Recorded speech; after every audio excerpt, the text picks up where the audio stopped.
voters think that President Biden is not demonstrating the capacity to be president. 56% of Democrats say that they would be better off with another nominee. Those are the concerns that I'm talking about that are showing up in the numbers and that are affecting his approval rating. What I find interesting is the issue is more around ageism and ableism and not what this President Biden, has done. More than 70%. That's right, baby. Y'all are being ableist. Y'all are being ageist. You better check yourself before you wreck yourself, okay? What an insane... Dude, we are... Oh, my God. The Democratic Party is so fucking cooked. It's actually crazy. It's actually crazy.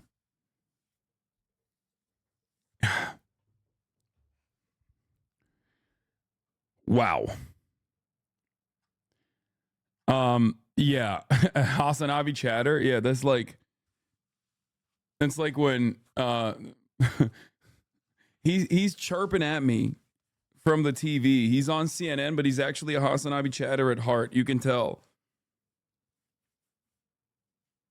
The Democratic strategy is calling their own voters ableist. Yeah, because they're going to hear that and they're going to go, oh my God, I've done a microaggression. Oh my God, I've done a no growth.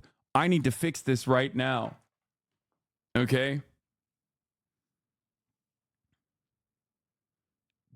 Like saying Biden should drop out because he's too old, claiming that is ageist is like saying your grandmother who's now blind because of her cataracts should not drive. Like, it is ableist in the same way that's ableist, which is to say it's not ableist. Okay? It is ridiculous to claim that is ableist. You need cognitive functioning to run the most powerful position on the planet. I don't think this is a controversial take. If you consider this to be a controversial take, you are a psychopath. Anyway, we're going to talk about Nancy Pelosi in a second, but before we do that, Brandon spoke to NATO leaders as Democrats are holding closed-door meetings over his candidacy.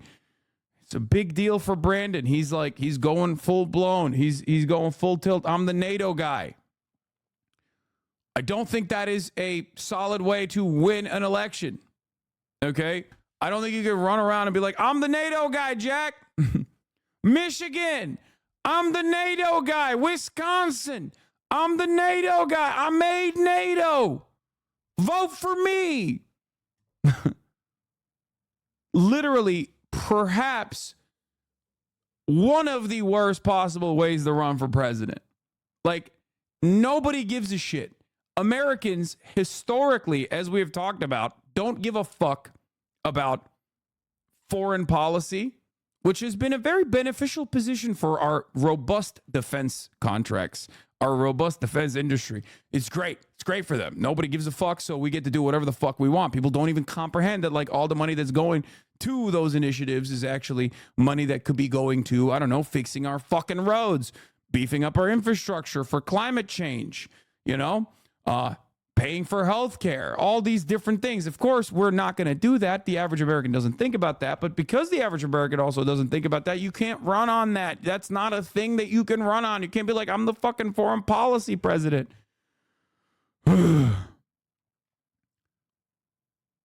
Anyway. Biden spent the day at the NATO summit in Washington as many Democrats on Capitol Hill were struggling with his decision to stay in the presidential race. Nancy Cortez is at the White House. Nancy, good morning. Good morning, Nate. President Biden is set to meet with union leaders this morning. He spoke to Democratic mayors last night as he works to reassure worried Democrats. But every time the White House thinks things are calming down, a new challenge pops up.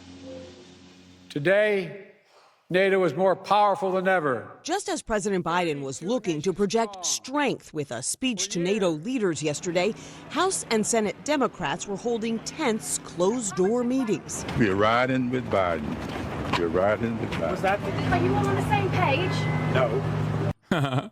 I love how fucking old everyone is. Like, on both sides of this conversation, even people who are like... People who are like, yeah, Biden is too old to run, they're old as dirt. People who are like, nah, Biden is great, actually. His age is perfectly fine. Old as dirt. It is just like, God, this is such a fucking this is such a gerontocracy. Oh my God. We are getting to a point where it's just like, we are getting to a point where it's just 75 plus year olds voting, and they're voting for 75 plus year olds. Okay? That's it. If you're over the age of 75, you run for office or you vote for someone who's running for office, and that's it. We're no one else. It's not important for you. It doesn't matter. We don't give a fuck about what you have to say if you're under the age of 75. Okay? If you're 74, suck my dick, young buck. You ain't got a say in this conversation. You better see yourself out. Okay? You better see yourself out of this equation. The fuck out of here. They have basically become fossils. What do you mean you're not on the same page? They're not even in the same book. They were discussing Biden's candidacy and polling that shows him slipping in battleground states. They're worried that a poor turnout for him could hurt them too. Last night, Colorado's Michael Bennet became the first Democratic senator to publicly say Biden can't beat Trump. Donald Trump is on track, I think, to win this election and maybe win it by a landslide and take with him the Senate and the House. New Jersey Congresswoman Mikey Sherrill urged Biden to help lead the process toward a new nominee. Did you give them a heads up? I did. Did they try and stop you? They did. But New York's Jerry Nadler, who told colleagues privately on Sunday that Biden should leave the race, now says he backs Biden. The president made very clear. That's the funniest part, that they just keep also swapping positions.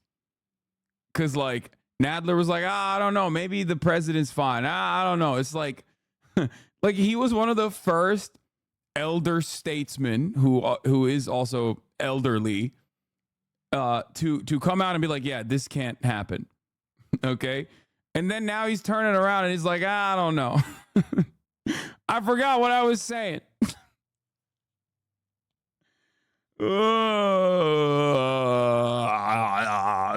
It's so stupid. It's just, what the fuck are we doing? What are we doing? Yes, Tim Kaine in the membrane, Tim Kaine in the brain, baby.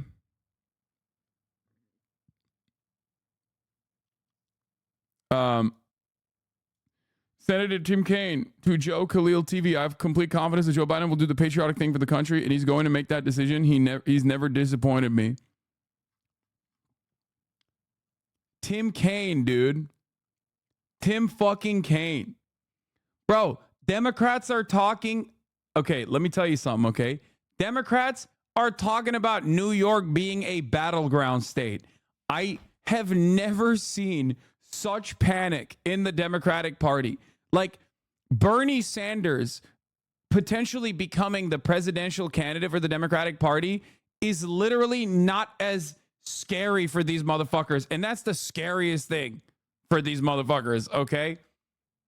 Like, they're saying New York is a battleground state. That is not even correct, okay? That's like, even I would look at that and go, okay, you're being a little fucking ridiculous right now. Unless you are seeing something that I am not seeing, okay?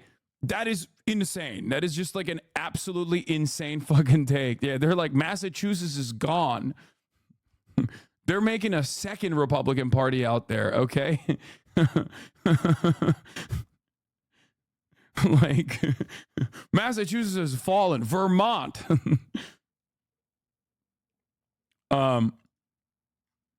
So, you know, all this stuff. Ben Shapiro also testified in Congress, which was pretty funny.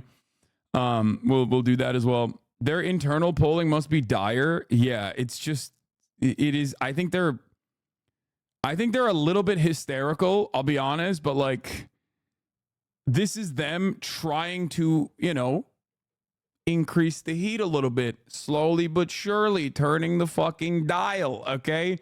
Doing their very best to be like, Brandon, get the fuck out, without actually saying, Brandon, get the fuck out. What are you doing? You're old as dirt. Some of them have now started saying, Brandon, get the fuck out. You're old as dirt.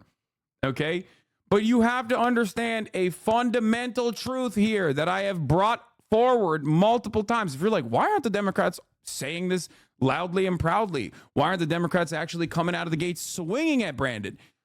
Because the one legitimate advantage that the Democratic Party has over the Republican Party for all of the moderate votes that they want to get, for all the independents that they want to get, okay, is that they are a competent party. They are not a chaotic party, as opposed to the Republican Party that is both chaotic and incompetent and crazy and also very far right.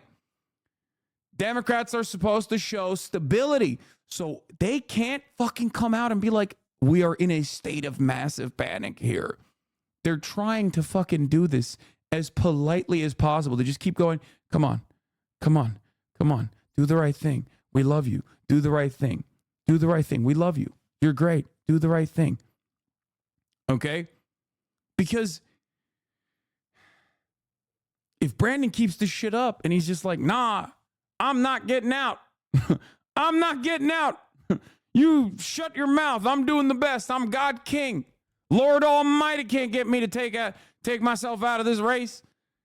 Like, the more Brandon refuses to hear what the Democrats are saying in the most polite terms as possible, the more the Democrats have to fucking increase the pressure, turn up the heat a little bit. And the more they turn up the heat, the more this looks chaotic. Okay? And the more the Democrats look chaotic, the more the Democrats look chaotic, the more they look like Republicans. Okay? They are losing they're losing all of their advantage, which is crazy. They're losing the what remains of the advantages. It's like basically throwing abortion in the trash or something. Like, that's the one final thing they have. Like, what are you going to do? Are you going to do a fucking January 6th on top of that too? You're just going to be perfectly Republican at this point? Brandon, in the last quarter, has decided to throw so goddamn hard and just turn into this, like, even older Donald Trump figure. Incredibly narcissistic, incredibly cynical, incredibly right-wing on a lot of issues. Like, Brandon is going to throw so hard by just coming out and being like, honestly, guys, abortion is murder. Listen, Jack, abortion is murder.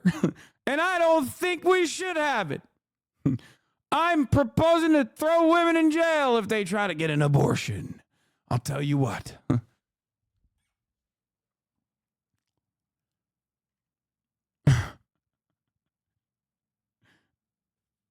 It's just crazy. They're killing babies, Jack.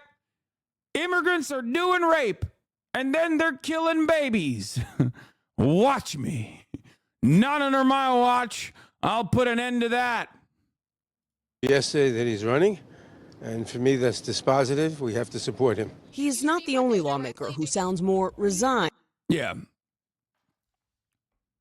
I mean, wasn't that his position 10 years ago? Listen, a lot can change over 10 years. Trump wants to deport all immigrants. I'll go further and deport American citizens. Joe Biden before the election, probably, yeah. He's like, I'm instituting a new test. If you even remotely look Latino, I will deport you.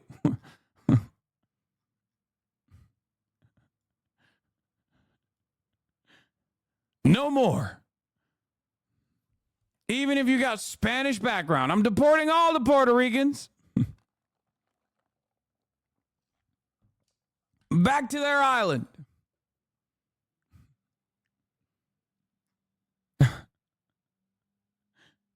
Italians too.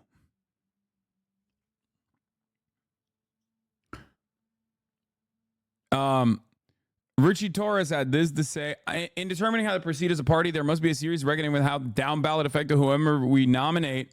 What matters is not how we feel, but what the numbers tell us.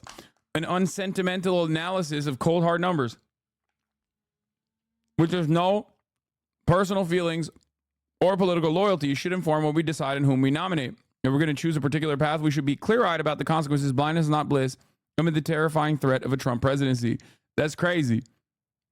He's losing Israel's strongest He's losing Israel's strongest representative, okay?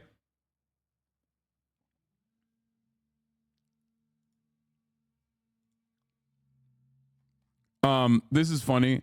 Everyone under 50, Joe has dementia. It's obvious. Everyone closer to Joe's age, I don't know, maybe the sun was just in his eyes. I will never die. Exactly. New Hakeem Jeffries told House Dems in meetings this week, including today, that he's going to relay the concerns he's hearing to Biden. Two sources tell Manu Raju. And Jeffries backs Biden and has been in listening mode, but this is the latest sign that Dem panic isn't going away. My favorite part about this past week has been, and I'm going to get to it in a second when we talk about Nancy Pelosi, okay?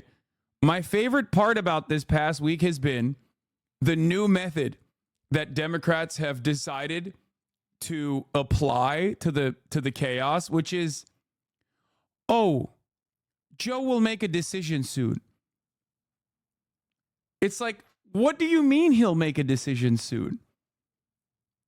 He has said he's running like 18 times, bro. Fuck you mean? Let's talk about Nancy Pelosi. I'm going to skip it. I'm going to get to this. Because Nancy Pelosi was on Morning Joe, which has an audience of 1. Okay? This is specifically for one guy. Okay? It is identical to Donald Trump in that regard. Obviously, the Fox and Friends, or was it Fox 5? No, it's Fox and Friends in the morning was for Donald Trump. He loved that show. He watched it all day, every day. He called into it. Morning Joe is Joe Biden's Fox and Friends. Okay? And so Nancy Pelosi is like, hey, let me publicly go on here and just, reiterate some concerns. Okay?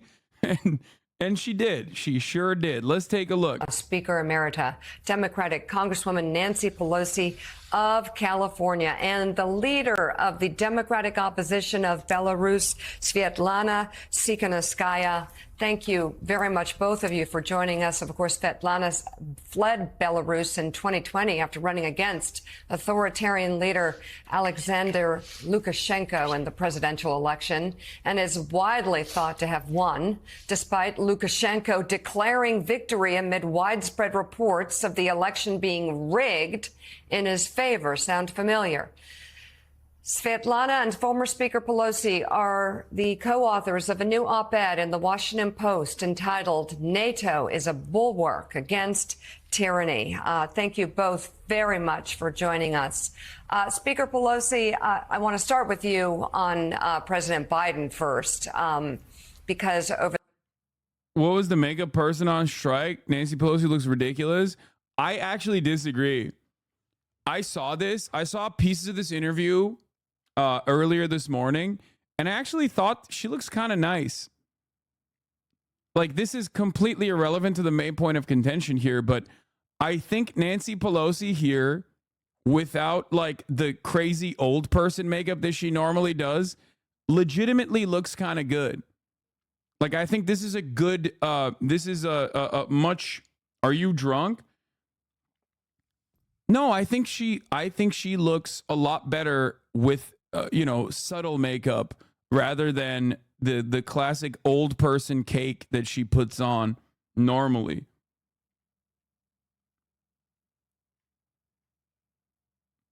Good in a grandma way? Guys, not everything has to mean that I want to fuck her. What are you talking about? Like, I'm not saying I want to have sex with Nancy Pelosi here, you fucking freaks. I'm just saying that, like, there's a type of makeup that old people do where you're just like kind of sad when you see it. You're like, oh, that's not the best. Like, I can kind of smell it when I see it. You know what I mean? Like your grandma's cologne or perfume, basically. That's what it looks like. It's just a very, just in your face. She didn't do that today. She had a much more reserved, like much, much more, how do I describe it? I don't even know what the proper term for it is because I don't ever talk about makeup, but it's a more natural look, and I think it's good. It's better. over the past 24 hours behind the scenes. There's been a lot of depression among Democrats, the phone lines burning up, concerned about his candidacy and whether or not he can win. And some even out loud are shaky at best about President Biden, whether or not he should step out of the race. The headlines, the polling, it all feels very dark. How do you think the president is doing in light of his poor debate performance? Can he do more? And what do you say to Democrats in Congress and even members of the Senate who are beginning to waver in their support? She looks exhumed, Lamau. Bro, what are you talking about? She's literally the Crypt Creeper. She's old as fuck. That's just how she looks. I'm simply stating that she looks better with this level of makeup than she does with the normal level of makeup that she puts on. Okay? She's not beating it as hard, and I think it looks better in comparison. Okay? Sometimes chat thinks I'm comparing her to fucking Dua Lipa or something. You guys do not understand that, like, when I analyze something, oftentimes I'm analyzing it, and I clearly will tell you, I'm analyzing it with like very clear-cut fucking boundaries, okay? She's still a corpse. There's nothing you can do about that. She's just old. That's just the passage of time. That's just a thing that happens, okay? Good morning, Mika. That's one version of the story. What I do want to say is that yesterday I was honored to be present at the president's speech at NATO. He was absolutely spectacular. He was received over and over again with ovations for what he had to say and the force with which he said it. And then he gave the Presidential Medal of Freedom to Jens Stoltenberg, the Dude, one thing I need you guys to pay attention to right now, one thing I need you to pay attention to is that anytime somebody talks about Biden, or specifically to Biden, okay, because that's what Nancy's doing here, they always talk like they're talking about like a child or, I don't know, a dog that is, you know, going to die soon. And everyone is just like, there's this energy in the air where everyone's like, yeah, you know, he's doing his very best. He's such a good boy. He's such a good boy. Isn't he such a good boy? He's doing the NATO thing. It's a big week for him. Okay? He's so brave. He's doing his goodest, his darndest. And it's crazy. It's like, bro, that's the president, okay? That's the president. We're not hyping up a 5-year-old for coloring inside the lines here. What do you mean?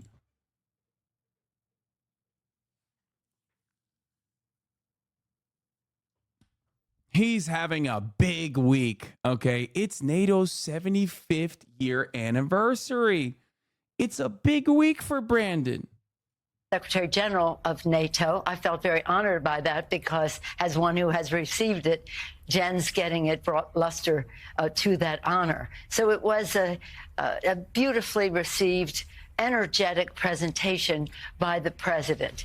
Politics is politics. People have their interest in terms of their own region and the rest. And so we are the Democratic Party, a party that is, shall we say, not lockstep. But this president has been a great president. And I can tell you firsthand, as a person who orchestrated many of the pieces of legislation that the president takes great pride in, and he should, because he was there at the table, chapter and verse, very conversant, with a vision, a purpose. That's crazy. He was able to speak. The president, folks, isn't he the best? He was capable of speech. Okay? That's right. He was holding his own like the goodest boy. He was holding his own. Now, obviously, this isn't the main point, okay? The main point is coming, and you'll see when it comes. But she's doing the classic Democrat that's like trying to fucking tell Biden to step down move, where they just like spend the first 10 minutes talking about how great he is. Okay, talking about how wonderful of a job he's doing. He carries himself with so much charisma and pizzazz. Okay? And it's, yeah, open face shit sandwich. Yeah, no, literally, it's just like, it's a compliment sandwich. Okay? Just understand, he is deserving of all of the vanilla ice cream in the White House tonight. Okay? He's a good boy. With the knowledge of the issues, with values underlining it all, and again, always asking the question, what does this mean to working families in our country? So any thought that he wasn't able to deliver on all of those is, I can just say, just didn't happen. So, Madam Speaker, you just went through the president's record, but let me ask you about the current moment. Does he have your support to be the head of the Democratic ticket? As long as the president had it's up to the president to. Yeah. Look. This is the moment. Okay, pay close attention. President's record, but let me ask you about the current moment. Does he have your support to be the head of the Democratic ticket? As long as the president had it's up to the president to decide if he is going to run. We're all encouraging him to make that decision.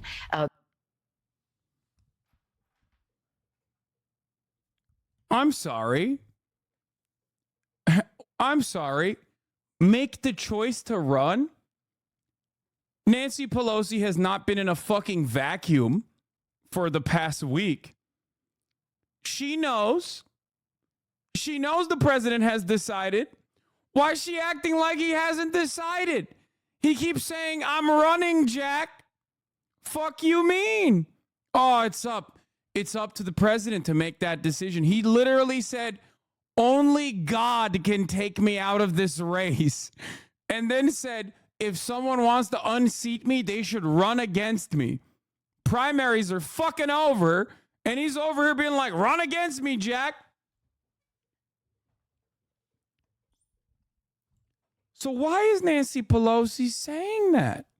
Why is Nancy Pelosi saying, oh, the president needs to make a decision? We're just all encouraging him to make the decision. He's made his decision. He's made his decision so many times over, as a matter of fact. So why is Nancy Pelosi still acting like the president has not made this decision? Is it because the Democratic Party apparatus only has one speed and that's just gaslighting? Sure, that's valid. They do love doing that. They do love acting like the things that everyone can see and hear and understand and internalize are easily avoidable, right? You could just be like, oh yeah, he hasn't decided yet. No, he has. He has said it time and time again, which he is going to address in a second. Let's keep going. Because time is running short. I think overwhelming support of the caucus. It's not for me to say. I'm not the head of the caucus anymore.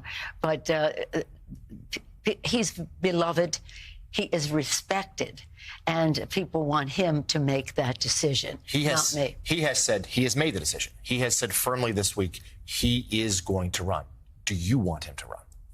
I want him to do whatever he decides to do. And that's the way it is. Whatever he does. What do you mean? Well, okay, so let's say Nancy Pelosi hadn't heard Biden say he's going to run, right? Let's say Nancy Pelosi is shocked, okay, at this new information that she just found out, okay, on motherfucking Morning Joe. What's the reaction? Why is she not addressing the new information that she just found out about? Oh, the president has made his decision? That's weird. People want him to make that decision, not me. He has said he has made the decision. He has said firmly this week he is going to run. Do you want him to run? I want him to do whatever he decides to do. And that's the way it is. Whatever he decides, we go with. I think it's really important, and I would hope everyone would join in, to let him deal with this NATO conference. This is a very big deal. Over 30 heads of state are here. All of his friends are here. Let him have his little party. Come on. It's a big week for him. He's a big boy. This is a big week. He's been trying to put this party together. It's a tea party. Okay? Let him have his moment. He's just a little guy. And then he'll make his decision. It's like, he has though. But he has though. That's not what this conversation is about. Now, the reason why she's answering in the way that she's answering this question, which is a very direct question, obviously, is for the reasons that I mentioned time and time again over the course of the past week plus now, which is they can't openly say, I, Nancy Pelosi, Speaker Emeritus, one of the most, influential older members of the Democratic Party who have been a lifelong Democrat and a bulwark of institutionalist Democratic Party defense, am saying Joe Biden needs to step aside. She can't say that. That's chaotic. So she's trying to communicate to Joseph Robinette Brandon from the television, hey, dickhead, come on, drop out. Am I huffing copium to think this means he will step down after NATO meeting or they will push harder? Well, the closed door caucus meetings are happening and have been happening for the past 2 days now, for the past 3 days now.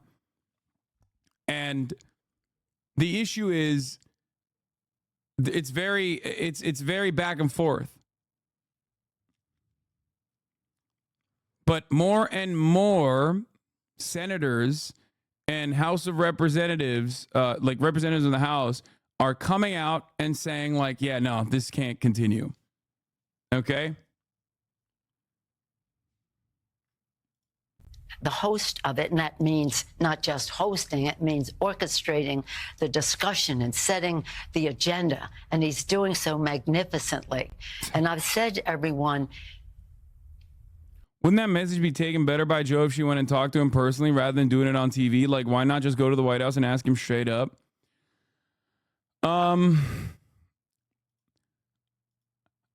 I don't know what the best answer to that question is. It's pure speculation, right? But my speculation is that they have tried to pressure him. He's just not really listening. He's very stubborn. I think that he's being a little bit stubborn. If you notice, like, he didn't even talk to, like, he did not calm his own party for a week after the debate. Like, he did not talk to anyone except for his closest staffers that have been with him for like 40 years, Jill Biden, and even Hunter fucking Biden. And, that was pretty weird.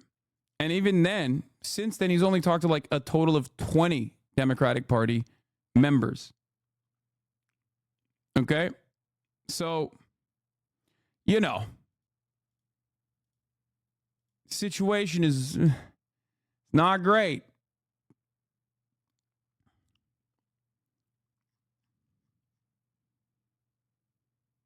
What is this? So stupid. It's like when you ask your mom for a toy and pretend she hasn't said no the last 4 times you asked. It wasn't the answer you wanted, so you'll just ignore it and keep asking. Same strat. Yeah. I think that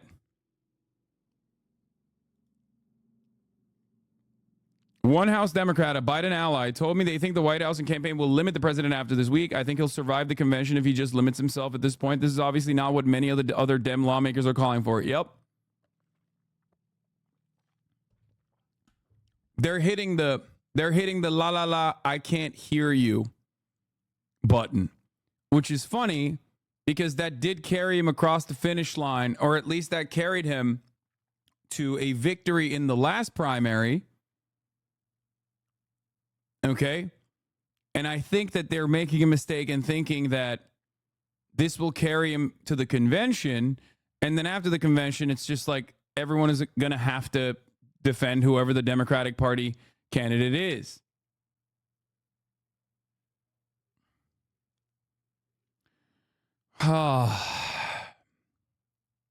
Wonderful stuff overall. Let's continue. Let's just hold off. Whatever you're thinking, either tell somebody privately, but you don't have to put that out on the table until we see how we go this week.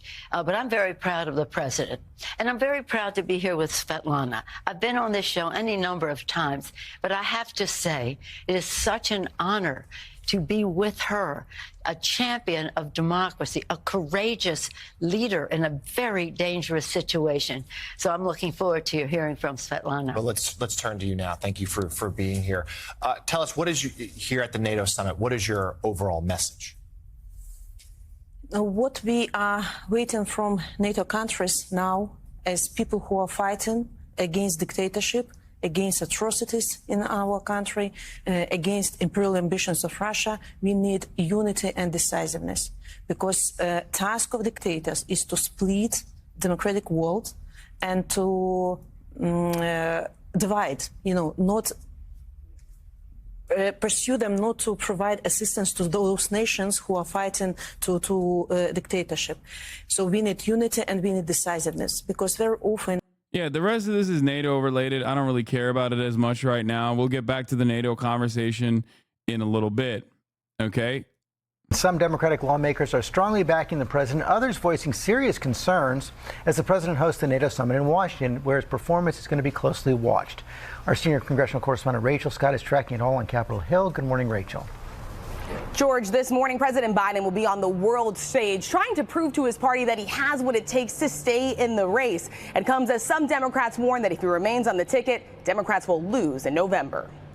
This morning, with President Biden determined to stay in the race, Democrats facing a choice whether to stick with Biden or call on him to drop out. You're riding. But now a 7th House Democrat, Congresswoman Mikey Sherrill of New Jersey, calling on Biden to withdraw. As strongly as possible for new leadership so we could really prosecute the case against Donald Trump. And overnight, Senator Michael Bennet delivering this blunt warning. Donald Trump is on track, I think, to win this election and maybe win it by a landslide and take with him the Senate and the House. Sources tell ABC News Senators John Tester and Sherrod Brown. Yeah, I mean, here's Doggett, the first Dem that actually called for Biden to drop, said that Pelosi is keeping the situation very open, very fluid. The fact that she's raising these issues, leaving it out there, indicates, I think, her realization that we can't go forward without some greater certainty on a number of aspects of the president's future. Yeah.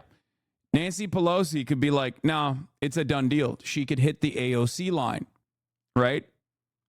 Nancy Pelosi could turn around and say exactly what AOC said and be like, Biden is the candidate. It's a done deal. Shut the fuck up. Let's move on. But she's not doing that. She keeps saying, oh, Biden's going to make a decision. Biden's going to make a decision. I don't think I'm being I don't think I'm holding out hope. Okay? I don't think I'm holding out hope and like huffing on copium when I see the insanity happening in front of our eyes unfolding as we speak. Okay? AOC is fivehead by being so pro-Biden that the establishment becomes anti-Biden. No, the squad and their unconditional loyalty to Biden is completely irrelevant in this conversation because they know that they have no fucking momentum internally when it comes to internal party dynamics. They are literally, they're nothing. If anything, it might even prove to be a negatively polarizing force that causes the some of the holdouts to actually circle around Biden. LeMaffeo, you actually might be right, but you got to admit it's cringy to defend Biden. No, it absolutely is. Of course it is. But this is not a conversation that the progressives can have any statements on that will yield a productive result.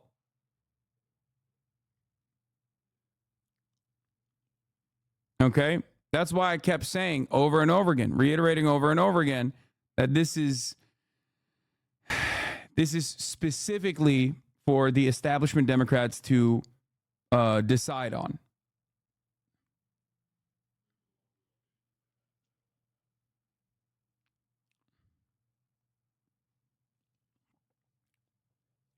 Jill Biden might kill off Democrats who are saying Joe should step down since the Supreme Court okayed it. Yeah, okay. Also raised doubts about the president winning re-election when Democrats met behind closed doors. Do you still support President Biden? Said Ohioans have legitimate questions about what President Biden is going to do. That's not a yes. House Democrats met for hours too. Sources calling that meeting rough. Are you all on the same page? No. What do you mean you're not on the same page? They're not even in the same book. When all of it was over, Democratic leadership from both the House and Senate saying this. Right now. By the way, Biden's team strategy is to keep dripping appearances to delay calls to drop out. He has a Thursday meeting, a big boy meeting, as John Kirby said. He has a Thursday press conference at night. Okay, so remember that. And now he's announced that he's going to do a Lester Holt Monday night conversation, primetime special, 6:30 p.m. Eastern. The primetime special is at 9 p.m. Eastern. So they're doing this because they're running out the clock. Not until November. Remember, this is something I already mentioned. They're running out the clock not until November. They're running out the shot clock until the convention. This is unimaginably selfish. Okay? It's unimaginably selfish. Hold on. I'm going to quote tweet this.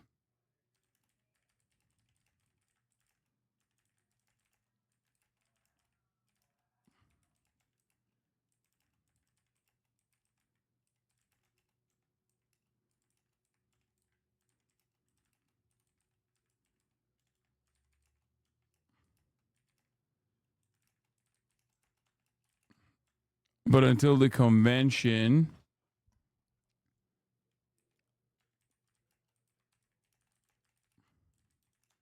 such a robust democracy in America, Lamau. I know. It's great.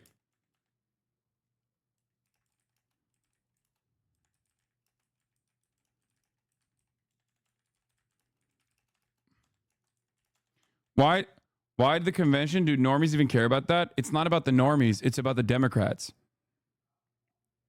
It's not about the normies. It's not about the voters. I don't think you understand.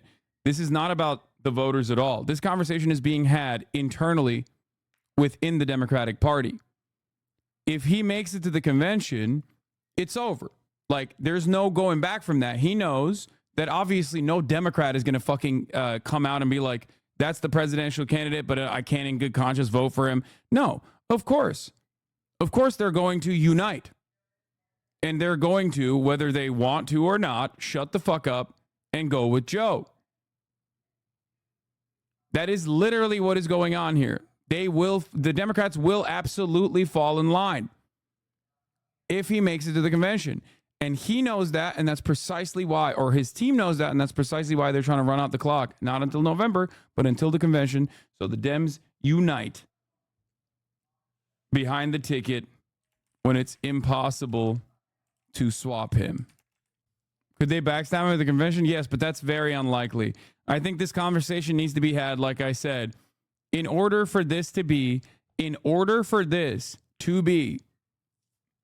a swift transition that doesn't harm whoever comes next, or Brandon himself, really, and his electoral chances, his election chances. They have to do this quickly. They have to do this efficiently. They have to do this with grace.